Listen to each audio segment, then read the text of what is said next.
think trust exists on a continuum, or a spectrum, if you will.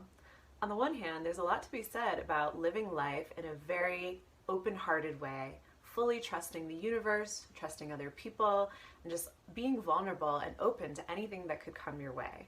This is a very challenging way to live, and there could be some very dire consequences when you trust someone who didn't deserve it and you get burned. But there can be a lot of really beautiful things that can come of it too, a lot of benefits.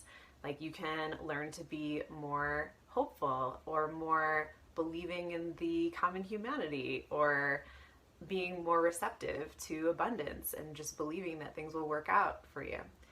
On the other hand, some people say, trust no one, or the only person you can trust is yourself. And that's a very negative position to start off with, but some people have good reason to. For example, if they trusted too much and they got burned, they lost a lot of money or property, or got hurt in some way, people can be very traumatized when others betray their trust. And so they say, trust must be earned. But does that mean we all start off with $0 in our trust bank? Like, it's kind of hard to tell. Maybe you'll give someone a few dollars of your trust based on just how they look or what you think you know about them, or you're kind of judging a book by its cover, for example. You could be right or wrong, could be accurate or not, to trust them based on some assumptions that you make. But we all have to make that internal calculation based on the situation and the person that we're interacting with.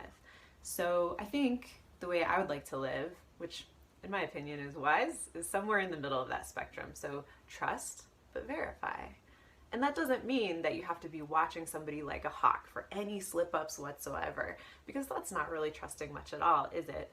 But it's just sort of like giving them a reasonable amount of trust, what you're willing to loan out of your own bank, and then just keeping an eye on the situation, and you're on like an info gathering quest. Does this person show up consistently? Do they stick to their word? Do they have signs of integrity in other ways? If so, great, you've verified that trust, and you can always increase your trust level based on its proportionate verification, yeah? So when you first meet someone, you can decide the level of trust you want to give to them based on what you may have to lose. Is your safety at stake? Your mental health? Your finances? Your reputation? Your time?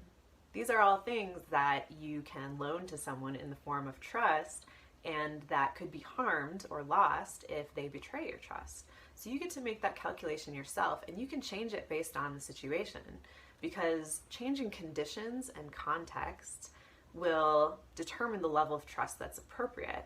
So even if you think you know someone really well, they can betray your trust when conditions for them change over time. Let's say you've been dating somebody for years. You think you know them inside and out, but then you decide to start a business venture together and try to co-own, co-manage, and co-finance a new venture.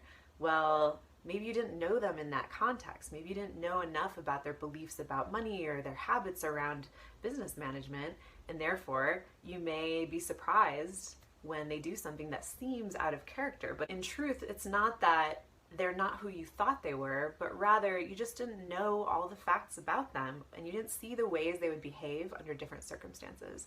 Or let's say you've been dating someone for a long time and you decide to change the format of your relationship. Their behavior may change accordingly, and your trust may need to change accordingly as well. So another example of changing situations and contexts: if I was absolutely broke, had $0, I'm a lot more likely to steal something, right? And if I have a family member who's dying and the only way to get medication for them because I'm broke is to steal it, I'm a lot more likely to steal that medication, right? The classic ethics conundrum. So my trustworthiness is not necessarily based on some deep down inherent character trait, but rather the changing conditions, situations, motivations that I may have based on what's going on at that time.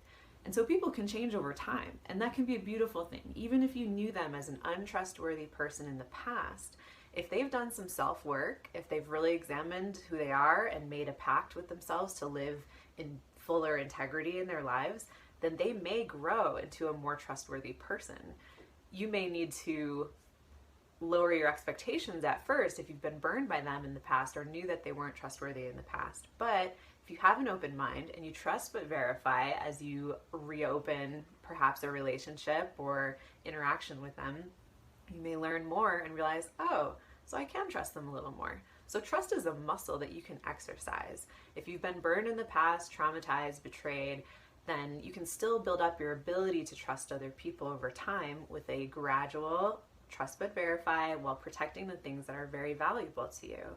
And so trust can change over time, and as long as we acknowledge that we are subject to this as well, we may treat those around us, particularly those we're in relationship with, accordingly to the same or similar rules. If you're interested in learning more about relationships, trust, and more dynamics between people, then please check out my podcast called Head Over Feels.